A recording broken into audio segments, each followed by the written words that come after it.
Esa noche, en una fiesta de la empresa, noté que ella coqueteaba desde el otro extremo de la sala. 20 años terminaron en el momento en que nuestras miradas. Todo empezó con una foto, una sola imagen. Yo no estaba haciendo nada especial cuando pasó. Solo estaba sentado solo en un café tranquilo al borde del centro de Monterrey, bebiendo una taza de café demasiado amargo y mirando fijamente una hoja de cálculo en mi portátil que no tenía verdadera motivación para terminar. Era una de esas tardes grises, con una luz lúgubre que se filtraba por los grandes ventanales delanteros, lo suficientemente fría como para que la gente se acurrucara en sus abrigos, incluso en el interior. El tipo de día que se siente como si hubiera estado en pausa desde la mañana. Había venido a este lugar docenas de veces antes. Las paredes de ladrillo, el cálido olor a pan horneado, los viejos vinilos de jazz sonando de fondo. Reconfortante de una manera que no podía explicar. Solía venir aquí para tener algo de espacio, especialmente últimamente. Las cosas en casa habían estado mal. No ruidosas o explosivas, solo extrañas. Silencio de la manera equivocada. Ese era el ambiente cuando sucedió. Estaba reclinado en mi silla, distraído, mirando al barista rellenar el expositor de pasteles cuando recibí la solicitud de AirDrop en mi teléfono. Simplemente apareció sin previo aviso. Alguien cerca quisiera compartir una foto. Ni siquiera lo pensé 2 veces. La gente envía cosas por error todo el tiempo. Toqué aceptar, imaginando que sería un meme o una foto de un perro, algo inofensivo. En cambio, se abrió directamente en mi aplicación de fotos. Y lo que vi hizo que todo mi cuerpo se paralizara. Raquel, mi esposa, ella estaba en la foto, sentada de lado en el regazo de un hombre que no reconocí, usando ese vestido negro que solo se ponía en aniversarios o bodas.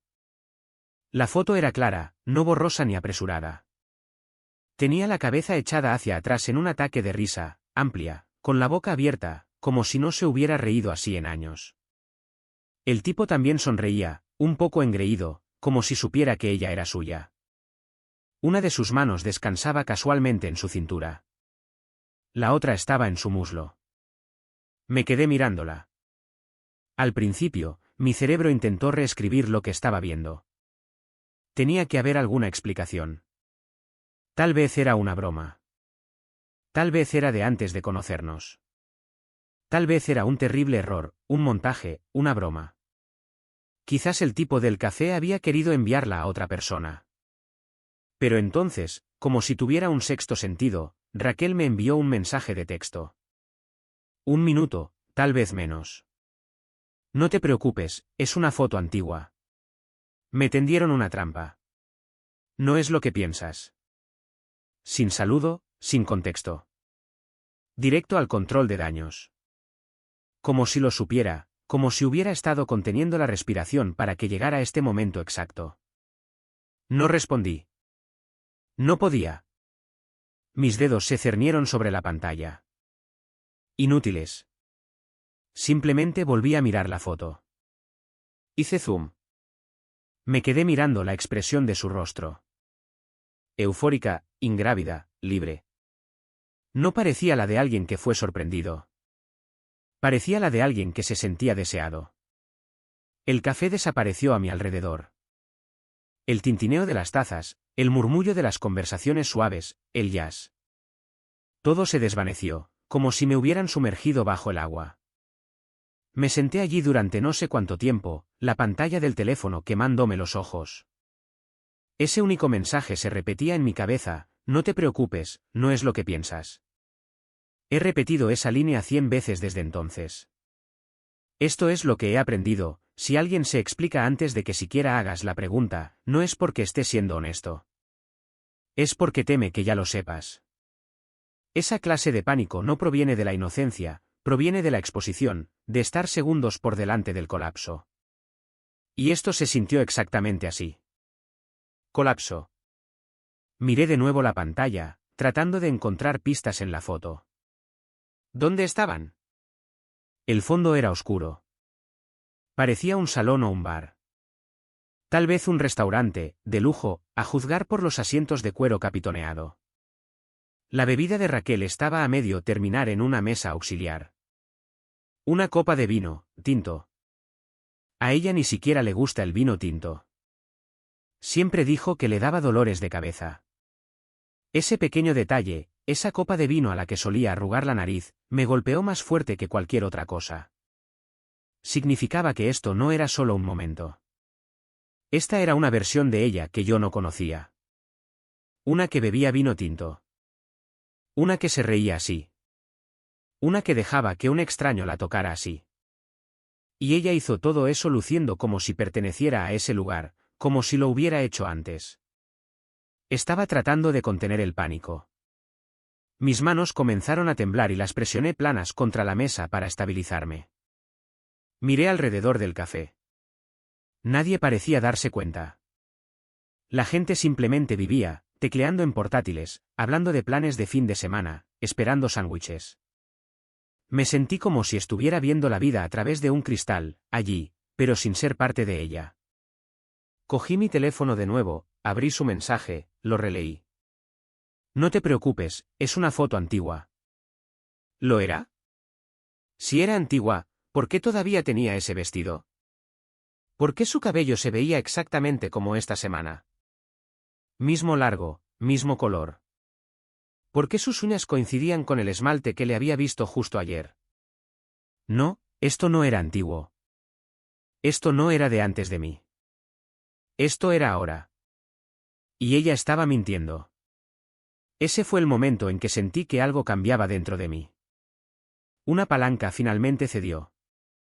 No era rabia. Ni siquiera era desamor. Todavía no. Era solo un clic. Fría claridad. El tipo de sentimiento que tienes cuando te das cuenta de que lo que habías estado ignorando, negando, excusando, era real todo el tiempo.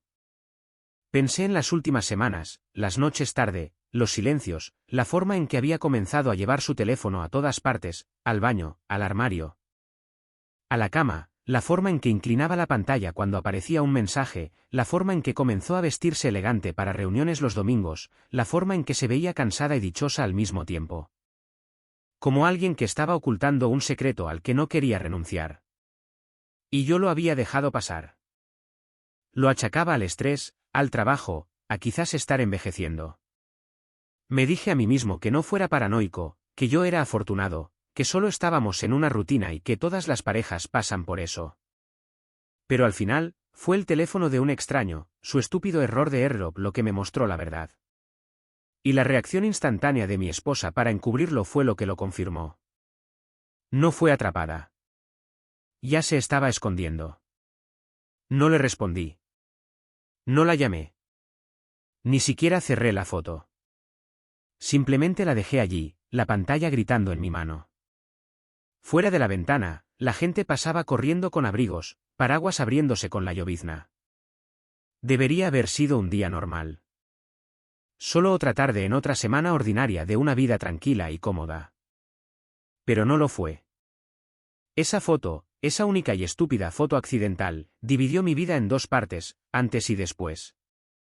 Antes creía que Raquel era mi mejor amiga, mi pareja, la única persona a la que nunca tuve que cuestionar. Después. Me di cuenta de que ya ni siquiera sabía quién era ella realmente. La foto debería haber sido suficiente. Una persona normal podría haberse marchado en ese momento. Tal vez incluso haber dado un portazo o exigido la verdad en el acto, pero yo no lo hice. Me senté con ello, dejé que hirviera, dejé que se abriera camino bajo mi piel hasta que se convirtió en parte de mí. Volví a casa esa noche con las mismas llaves, los mismos zapatos, la misma alianza de boda en mi dedo, como si nada hubiera cambiado, pero todo lo había hecho. La casa se veía igual. La luz del porche encendida, su coche en la entrada, las cortinas a medio correr como siempre. Pero cruzar esa puerta se sintió como entrar en un escenario al que ya no pertenecía, un set construido para mantener viva la ilusión. Raquel estaba en la cocina, calentando algo en el microondas. Se giró y sonrió cuando entré, dijo, «Hola, cariño». Como si no me hubiera enviado un mensaje que básicamente se traducía en, «Por favor, no mires más de cerca». Seguí el juego, me senté a la mesa, le pregunté por su día. Ella dijo lo habitual, solo reuniones. El tráfico fue horrible. Oh, Y el hijo de Adrián tiene gripe. Asentí, sonreí, revolví mi café, y todo el tiempo la observé. Ella se movía de manera diferente ahora. O tal vez solo lo noté ahora. Su teléfono nunca se apartaba de ella. Solía dejarlo cargando en el salón durante la noche. Ahora venía a la cama con ella, incluso al baño. Lo oía vibrar mientras estaba en la ducha y luego nada. Silencio, sin respuesta enviada, sin explicación, y la pantalla siempre girada hacia abajo, como si fuera alérgica a mis ojos. Empecé a prestar atención a las pequeñas cosas. No por paranoia, sino por supervivencia. Eso es lo que se sentía, honestamente. Como si ya no estuviera viviendo en un hogar, sino dentro de un accidente automovilístico a cámara lenta. Viendo cómo el parabrisas se agrietaba centímetro a centímetro, sabiendo que el impacto se acercaba, pero sin tener forma de detenerlo. Me decía que tenía sincronizaciones de equipo fuera de horario, nuevo liderazgo. Dijo que estaban tratando de ser más colaborativos. A veces esas reuniones se extendían hasta las 10 de la noche. Volvía a casa agotada, tirando sus tacones en la esquina como si realmente hubiera estado trabajando duro frente a una pizarra, pero su cabello estaría demasiado perfecto, su maquillaje demasiado fresco. Una vez noté una leve mancha de lápiz labial en su hombro. Le pregunté en broma. Debo haberme apoyado en mi propio brazo, dijo. Claro. ¿Y la colonia? No era la suya. Ni siquiera era una pregunta. Se aferraba a ella como un recuerdo. Un aroma que yo no usaba. Algo amaderado, caro, masculino. Pero cada vez que intentaba atraparla en una mentira, ella se desviaba. Nunca se ponía nerviosa, nunca reaccionaba mal. Había dominado el arte de la media respuesta. Suficiente verdad para mantenerme desequilibrado, pero nunca la imagen completa. Como cuando le pregunté por el hombre de la foto. ¿Quién es? Pregunté una noche, fingiendo hojear correos electrónicos mientras ella empacaba para un retiro regional de ventas. Su mano se congeló durante medio segundo sobre su maleta, luego reanudó el plegado. Oh, solo alguien de una cena con un cliente hace un tiempo. Te dije que era una foto grupal. Me senté en su regazo porque no quedaban sillas. Fue estúpido. No quedaban sillas, repetí. Sí, dijo con una sonrisa tensa. Fue una broma. Adrián tomó la foto. La mentira fue tan casual, tan suave. Esa parte de mí odiaba cuanto quería creerla. Pero la foto no parecía una broma. Parecía un momento. El tipo que no sabes que alguien más está capturando. El tipo que no quieres que tu esposo vea. La peor parte no era la sospecha. Era lo familiar que se sentía el silencio entre nosotros. Solíamos hablar durante horas sobre el trabajo, los amigos, los tontos programas de telerrealidad. Ahora, nuestras conversaciones eran cortas, controladas, estériles. Ella preguntaba cómo me había ido el día mientras se desplazaba en su teléfono. Yo decía bien, incluso si no lo era, porque no importaba. Había dejado de preguntar por los detalles, había dejado de reírse de mis chistes tontos, había dejado de mirarme como si todavía fuera la persona que eligió. Recuerdo una mañana en particular, ella estaba de pie junto a la ventana de la cocina sirviendo café, la luz del sol la golpeaba justo. Llevaba una camiseta sencilla, el cabello todavía un poco revuelto por el sueño. La observé durante unos segundos antes de que se diera cuenta. ¿Qué? Preguntó, no de forma coqueta, solo ligeramente molesta. Nada, dije. ¿Solo? ¿Te ves bien? Ella esbozó una pequeña sonrisa, pero no llegó a sus ojos. Gracias. Luego cogió su teléfono y salió de la habitación. Fue entonces cuando me di cuenta. Ya ni siquiera reconocía a la mujer con la que estaba casado. Había memorizado su rostro, su risa, la forma en que tiraba de mi manga cuando quería atención. Pero ahora era como si esas cosas fueran recuerdos de una versión pasada de nosotros. Una versión que ella ya había enterrado. Se hizo más difícil respirar en esa casa. Me acostaba despierto por la noche, mirando al techo, tratando de rastrear el momento en que pasamos de almas gemelas a extraños. ¿Fui yo? ¿Había dejado de hacerla sentir vista?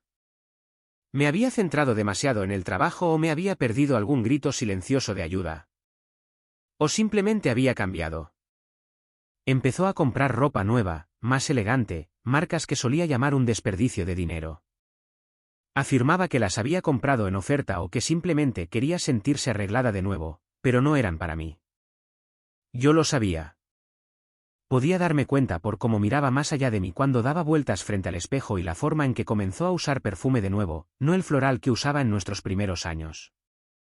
Este era diferente, audaz, más almizclado, seductor. Lo sabía porque busqué el aroma en Google una vez después de olerlo en su bufanda. El anuncio decía, para la mujer que no se disculpa por el deseo. Sí, eso lo decía todo. Todavía me besaba para despedirse por las mañanas, todavía me enviaba mensajes de te quiero a veces. Todavía se acurrucaba en el sofá a mi lado cuando veíamos la televisión, fingiendo que todo estaba bien. Pero se sentía como si estuviera cogiendo de la mano a un fantasma. Y cada vez que su teléfono vibraba y ella sonreía ante él, luego bloqueaba la pantalla sin responder, yo moría un poco más por dentro. Empecé a alejarme también, casi instintivamente. Dejé de hacer preguntas para las que no quería respuestas. Dejé de buscarla en la cama. Dejé de hacer planes para cenar. Ella se dio cuenta. Inclinaba la cabeza y preguntaba, ¿todo está bien entre nosotros? Yo decía, sí, por supuesto. Porque ¿qué se suponía que debía decir? No, Raquel, no todo está bien. Vi una foto tuya envuelta alrededor de otro hombre. Y cada día desde entonces, he estado viendo a la mujer que amo convertirse en alguien con quien ya no sé hablar. No, no dices eso. Te sientas con ello. Recoges los pedazos. Esperas algo que haga obvio el siguiente movimiento. Una noche estuve cerca. Ella estaba dormida, teléfono en mano, acostada boca abajo dándome la espalda. Su pantalla se iluminó una vez, luego otra. 2 mensajes. Lo alcancé y me detuve. La miré, a la forma en que suspiraba suavemente mientras dormía, y me di cuenta de que no quería ver lo que había allí, porque si lo hacía, tendría que hacer algo al respecto.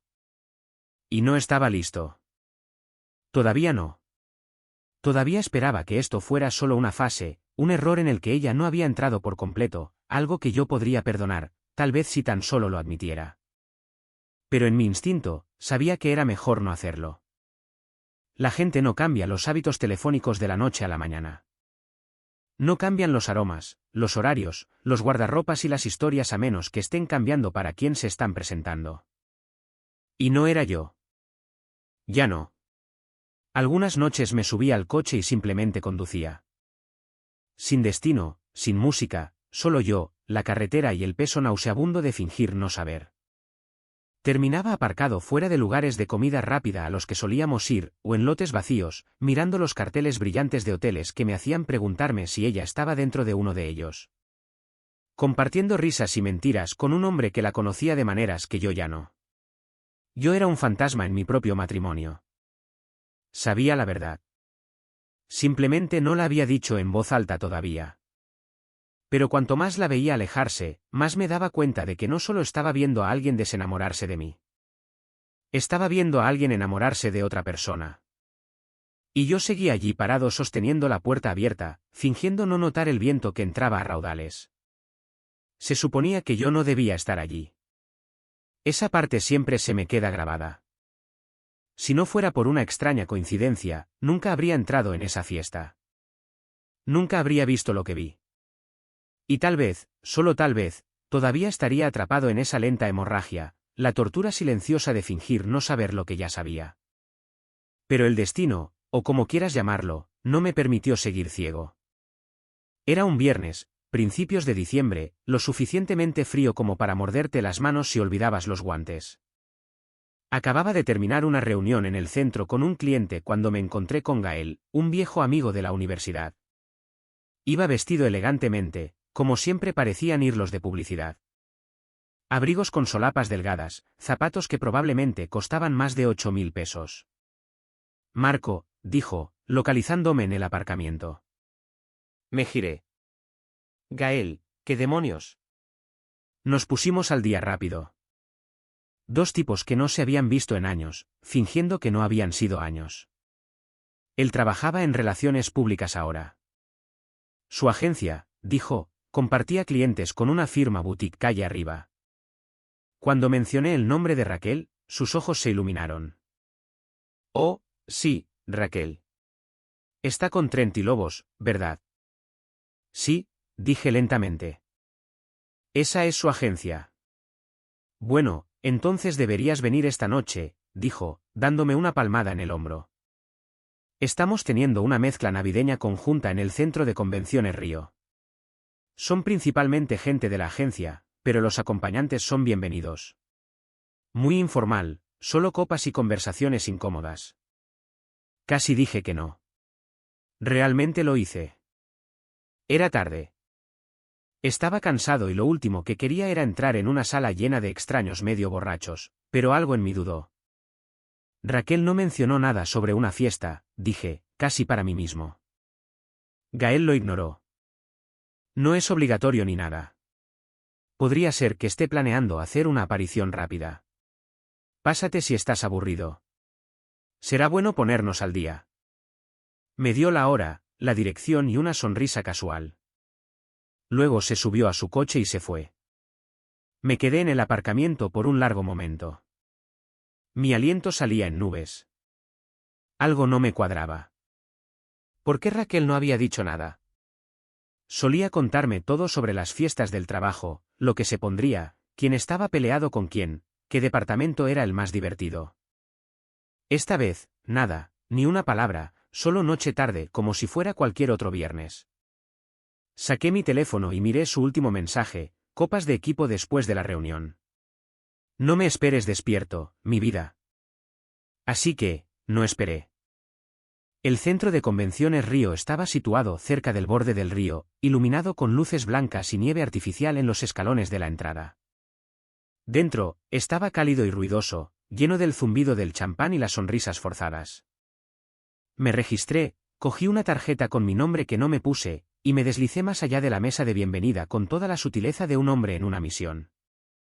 No sabía exactamente qué estaba buscando, prueba, una confrontación, cierre. Solo sabía que tenía que verlo con mis propios ojos. Escaneé la sala. Música navideña sonaba por los altavoces y la gente reía un poco demasiado fuerte sobre cóctel de camarones y copas de plástico de vino espumoso. La mayoría estaba vestida para hacer contactos, pero había grupos de personas claramente más relajadas, menos corporativas y más emborrachémonos y pretendamos que esto es team building. Y entonces la vi, a Raquel, sentada en la barra, la espalda ligeramente arqueada, riendo. Llevaba un vestido negro sin mangas que no había visto antes. No del todo formal, definitivamente no modesto. Su cabello estaba recogido, algunos rizos caían alrededor de su rostro, el maquillaje un poco más cargado de lo habitual. Pero no era solo su atuendo. Era su postura, su sonrisa, la forma en que su mano descansaba suavemente sobre el hombro del hombre sentado a su lado. Él estaba inclinado hacia ella, demasiado cerca para que fuera casual. Raquel se inclinó mientras él susurraba algo, se rió de nuevo, luego extendió la mano y le cepilló la solapa como si la estuviera arreglando. Él sonrió, luego, claramente, deslizó su brazo alrededor de su cintura y la acercó, y ella lo dejó. No creo que me notara al principio. Yo estaba congelado. 20 años de matrimonio, de fiestas compartidas y visitas al hospital, y mañanas de domingo perezosas, reducidos al espacio entre dos personas sentadas demasiado cerca en un taburete de bar. Caminé unos pasos más cerca. No sé por qué. Tal vez quería que ella me viera. Tal vez lo necesitaba. Ella se giró y nuestras miradas se encontraron. El momento en que su mirada se posó en mí, su sonrisa murió. Fue como si un interruptor de luz se hubiera apagado. Se enderezó de repente, retirando la mano como si la hubiera quemado. El hombre a su lado siguió su mirada, me miró, luego la miró a ella, confundido. No necesité decir una palabra. Su rostro lo dijo todo, culpa, shock, miedo, no arrepentimiento. Todavía no, solo pánico. El tipo que te golpea cuando tus mentiras te alcanzan más rápido de lo esperado. No hice una escena.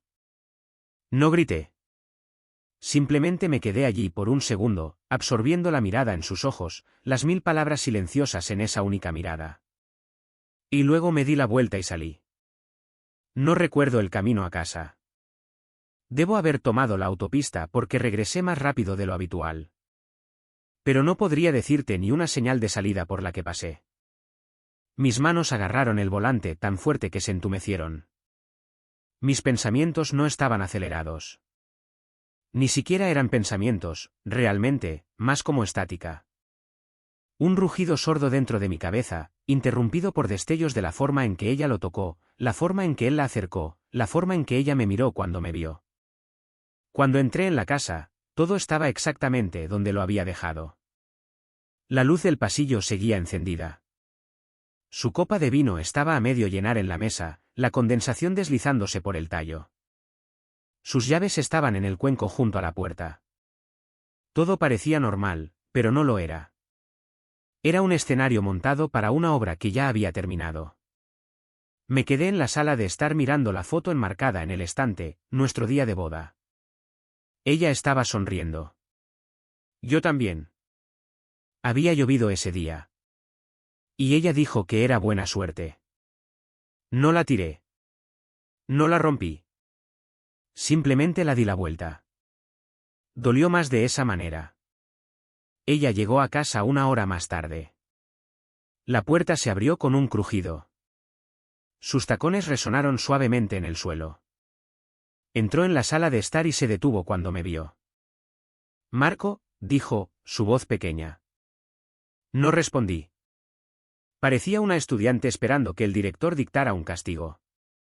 Abrigo todavía abrochado, bolso apretado. No sabía que estarías allí, dijo, como si eso lo hiciera mejor de alguna manera. No se suponía que lo estuviera, dije rotundamente. Ella dio un paso adelante. ¿No fue? No fue lo que pareció.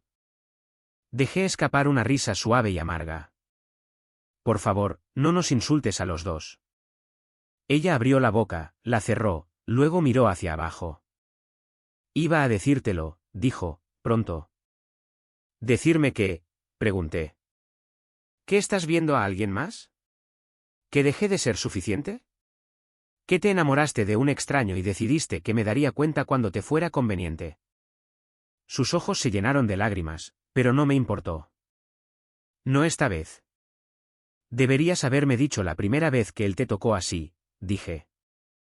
No después de que te pillara en el acto. Intentó de nuevo. No planeé esto. No quise que llegara tan lejos. Ese es el problema, Raquel. No quisiste que pasara, pero lo permitiste. Nos quedamos allí por un largo momento, dos personas con demasiados recuerdos y no suficiente honestidad entre nosotros.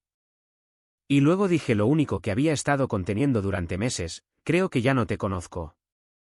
Ella no respondió, porque ¿y qué se dice a eso? ¿Qué podría decir ella que hiciera desaparecer la imagen de ella sentada en los brazos de ese hombre? Dormí en el sofá esa noche. No porque estuviera enfadado, sino porque no quería compartir el mismo aire, la misma cama. Y cuando cerré los ojos, todo lo que vi fue ese momento. Su sonrisa, su mano en su espalda. La forma en que me miró, no con amor, sino con el arrepentimiento de haber sido atrapada. Fue entonces cuando supe que el matrimonio no se estaba rompiendo. Ya estaba roto. Y yo finalmente había terminado de fingir que no lo estaba. La puerta principal se cerró detrás de ella como un signo de puntuación. Silencioso, pero definitivo. No dio un portazo. Ni siquiera miró hacia atrás. Escuché cómo sus tacones repiqueteaban lentamente por la acera, luego se desvanecieron en la nada. Y luego, así sin más, volvió a haber silencio. No paz, solo silencio. Me quedé en el pasillo por un rato, sin pensar realmente, sin moverme, solo respirando. Las luces seguían encendidas. La habitación todavía olía débilmente a su perfume, algo floral y fuerte. Odiaba que todavía lo reconociera. Incluso ahora, me dolía el pecho. No lloré. Pensé que tal vez lo haría. Tal vez debería haberlo hecho. Pero las lágrimas requieren energía. Esperanza. Algo por lo que lamentarse. Ya no estaba seguro de que quedara algo. La casa se veía igual. Esa fue la parte extraña. Nada había cambiado físicamente. Nuestros abrigos todavía colgaban uno al lado del otro junto a la puerta. Su bufanda, la roja que le compré en Cancún, estaba colgada sobre el pasamanos donde siempre la dejaba. Los cojines del sofá estaban mullidos como a ella le gustaban, uno inclinado, uno vertical. Nuestra foto de boda enmarcada todavía estaba en el estante del pasillo, sonriendo a nadie. Pero ya no era nuestro hogar. Era un museo de la vida que solíamos tener. Y caminar por él se sentía como traspasar. Me moví por la habitación lentamente, apagando las luces como si estuviera cerrando una tienda por última vez. Cocina, comedor, sala de estar. El reloj del microondas parpadeó, 10:46. Su copa de vino todavía estaba en la mesa de café, medio llena. Huella dactilar en el borde. La miré por un largo momento. Pensé en tirarla. Pensé en destrozarla. En cambio, la dejé exactamente donde estaba. La dejé allí. Dejé que se pudriera. Ella había dejado las luces encendidas en el dormitorio. Entré. La cama todavía estaba hecha de la mañana, intacta. En su mesita de noche, su libro estaba abierto boca abajo, el lomo doblado como si hubiera tenido la intención de volver a él. Una página con una esquina doblada en el capítulo 17. Curioso, ella nunca usaba marcadores de libros. Decía que se sentía demasiado formal. De todos modos, ella no estaba leyendo últimamente. Ese es el tipo de cosas que noté en retrospectiva, cuanto de ella ya se había alejado antes de irse físicamente. Ya no tarareaba en la cocina. No se sentaba en el porche por las noches con su té. No me tocaba el brazo al pasar ni me golpeaba el hombro durante los anuncios de televisión para preguntar algo aleatorio y encantador. Había estado desvaneciéndose durante un tiempo y yo la había dejado. Volví a bajar y me senté en el borde del sofá. Los cojines todavía conservaban su forma. Su manta estaba hecha un ovillo en la esquina, la que siempre me robaba. El control remoto descansaba en su lado del reposabrazos, inclinado de la forma en que siempre lo dejaba. Tenía la costumbre de bajar el volumen antes de acostarse. Siempre decía que el ruido de la televisión en sus sueños la ponía inquieta. Ahora estaba demasiado tranquilo. El tipo de silencio que presiona por todos lados, no reconfortante, sino acusador, como si la casa misma supiera lo que acababa de pasar. Intenté distraerme. Encendí la televisión, luego la apagué de nuevo. Entré en la cocina, abrí la nevera y luego la cerré de nuevo. Mi teléfono vibró una vez. Un mensaje de Sergio, mi mejor amigo. ¿Estás bien? No respondí, porque ¿cómo le dices a alguien? Ella me rompió y yo la dejé. Quería tirar algo o gritar o tal vez simplemente colapsar, pero en su lugar limpié la cocina, cargué el lavavajillas, limpié las encimeras, saqué la basura, me moví a través de las acciones como memoria muscular. Como si solo hiciera suficientes tareas domésticas, podría engañarme a mí mismo haciéndome creer que todavía era solo un viernes por la noche normal y no la noche en que mi matrimonio finalmente se derrumbó de verdad. Cuando terminé, era pasada la medianoche. La casa nunca se había sentido más grande. Fui a nuestro dormitorio y miré la cama. No había forma de que pudiera dormir en ella. No esta noche. Tal vez nunca más. Agarré una almohada y una manta y regresé a la sala de estar. El sofá no era cómodo, no para dormir, pero no me importó. Se sintió como un castigo que merecía. Yacía allí en la oscuridad, mirando hacia el techo, mi mente reproduciendo una y otra vez ese momento en la fiesta. La mano del hombre en su cintura. La forma en que ella me miró, no sorprendida de la manera en que alguien se ve cuando ha sido acusado injustamente, sino atrapada, expuesta, confirmada. Ya ni siquiera estaba enfadado. La ira es ruidosa. Esto era simplemente vacío. No sé cuándo me dormí, pero me desperté a las 4:17 de la madrugada. Recuerdo la hora exactamente porque la luz del microondas me la mostró cuando tropecé hacia la cocina buscando agua. Todavía oscuro afuera. Sin mensajes de texto, sin sonido, solo el zumbido tranquilo del refrigerador y el clic de mi propia respiración. Me senté a la mesa con un vaso de agua y miré el espacio donde ella solía sentarse por las mañanas. Tenía la costumbre de encoger las piernas en la silla, bebiendo té mientras se desplazaba por su teléfono. El perro se acostaba a sus pies. Yo hacía huevos. Ella siempre los pedía un poco líquidos, luego se quejaba de que estaban demasiado líquidos.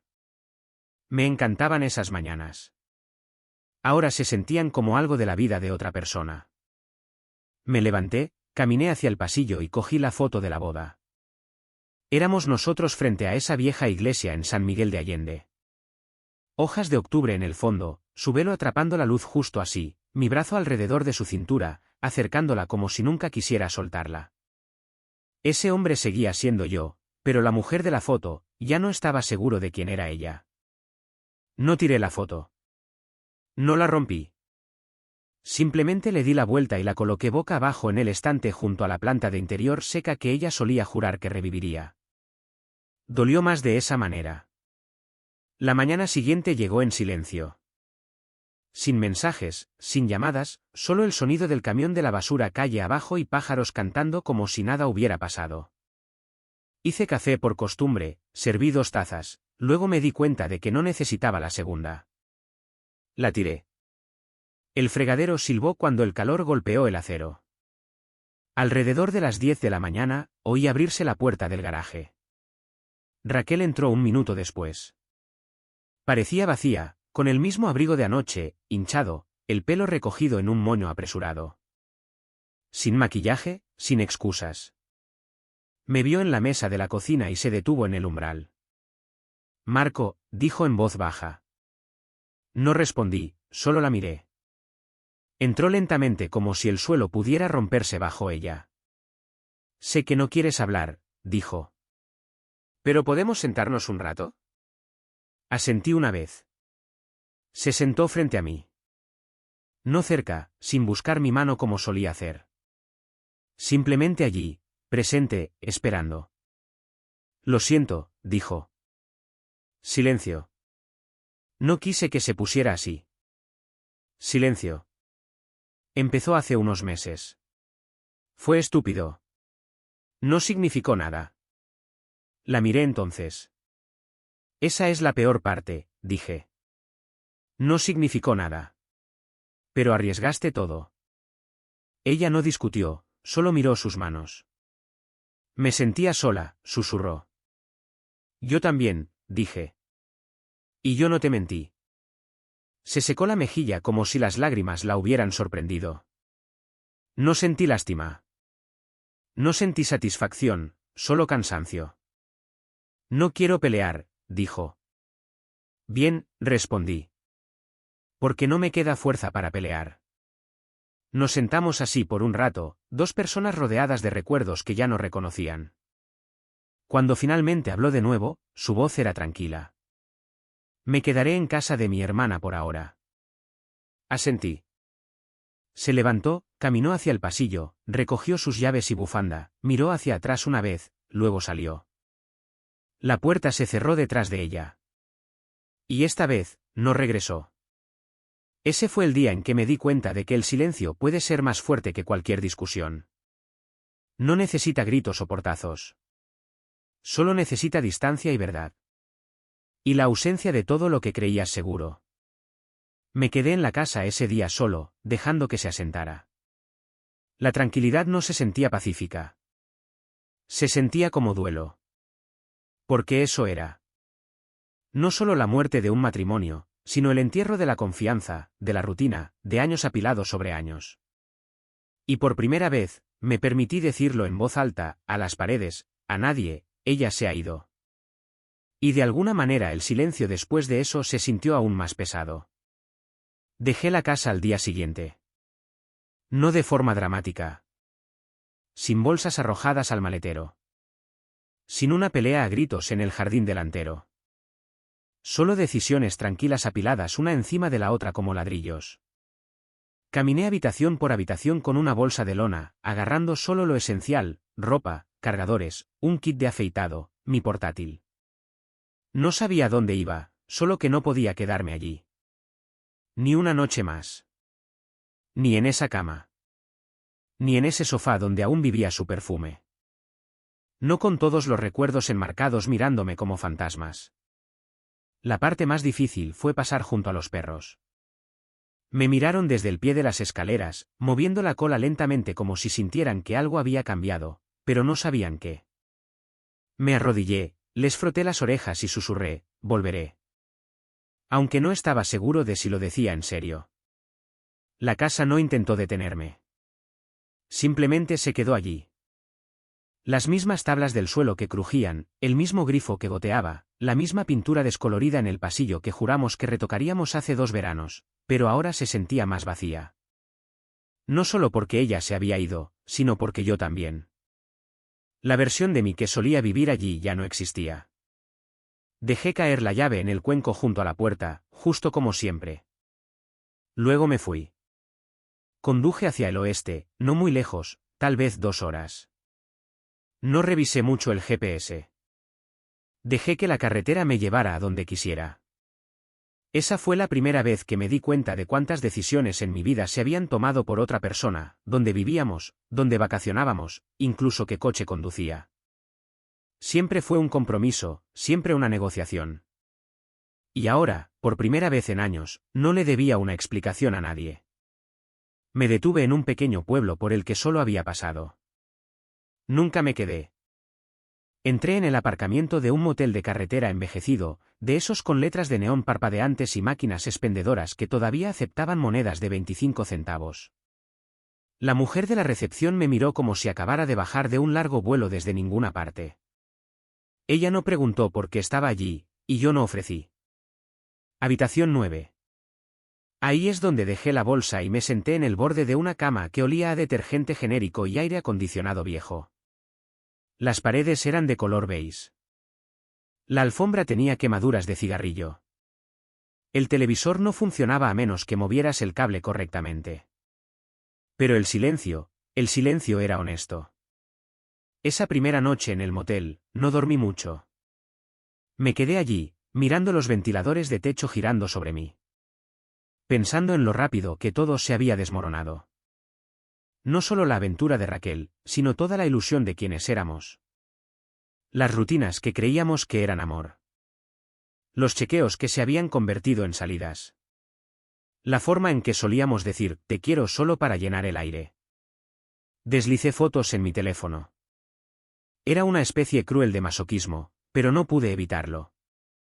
Nosotros en la playa, Raquel entrecerrando los ojos al sol, el pelo enredado, las mejillas rosadas.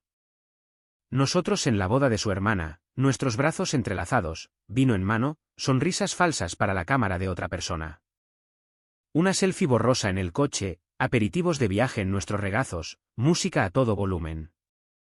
Yo solía ver calidez en esas fotos, una vida compartida, prueba de algo duradero. Ahora todo lo que podía ver era actuación.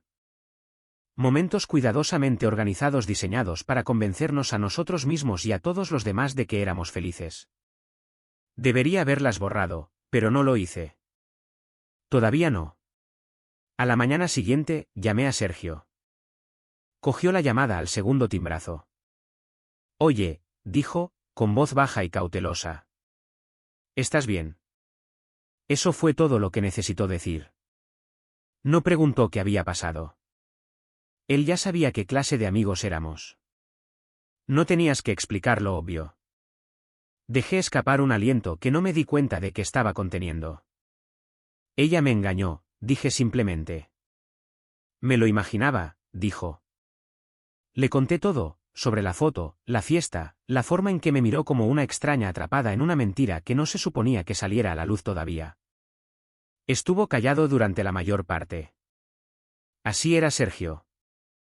Dejaba a la gente respirar. Cuando terminé, no me dijo que la perdonara. No me dijo que volviera. Solo dijo: ya no estás salvando un matrimonio. Te estás salvando a ti mismo. Y esa línea, esas palabras exactas, me golpearon más fuerte que cualquier cosa que Raquel hubiera dicho en meses. Él tenía razón. Yo no era un esposo luchando por un hogar. Yo era un hombre parado en los escombros de algo que él no rompió. Y ahora se trataba de supervivencia. Me quedé en ese motel durante 4 días. Cada mañana comenzaba igual, café instantáneo, aire viciado, el sonido de camiones distantes en la carretera. No me afeité, no revisé mi correo electrónico, solo me senté en el borde de la cama y traté de recordar quién era yo antes de que mi vida se convirtiera en un parche de negación y compromiso. Caminé por el pueblo durante las tardes. Compré un sándwich en la misma tienda de delicatessen de la esquina. Hablé brevemente con una dependienta en la librería que preguntó si solo estaba de paso. Algo así, dije. Ella sonrió como si entendiera. Por la noche, escribía en el blog de notas del motel. Pensamientos aleatorios, medias memorias, preguntas para las que no tenía respuestas. ¿Por qué no presioné más cuando las cosas empezaron a fallar? ¿Alguna vez me amó de verdad, o simplemente encajamos bien? ¿Qué dice de mí el hecho de que me quedé incluso después de ver la foto? Nunca las volví a leer. Solo necesitaba sacarlas. Al 5.º día, hice las maletas. No porque supiera lo que venía después, sino porque estaba cansado de quedarme quieto. No estaba listo para volver a casa. Todavía no. Pero estaba listo para enfrentarlo. Para dejar de fingir que podía esperar y que las cosas volverían a la normalidad. La normalidad estaba muerta. Y ahora tenía que decidir qué venía después. Antes de irme, hice una última parada. Un sendero al borde del pueblo que subía por una pequeña cresta con vistas al valle. Había oído hablar de él por la camarera de la cafetería que me dijo que la vista al atardecer era extrañamente terapéutica. Ella no se equivocaba. Me quedé allí en la cima, el viento frío contra mi cuello, viendo el sol sangrar naranja a través de las colinas. No arregló nada.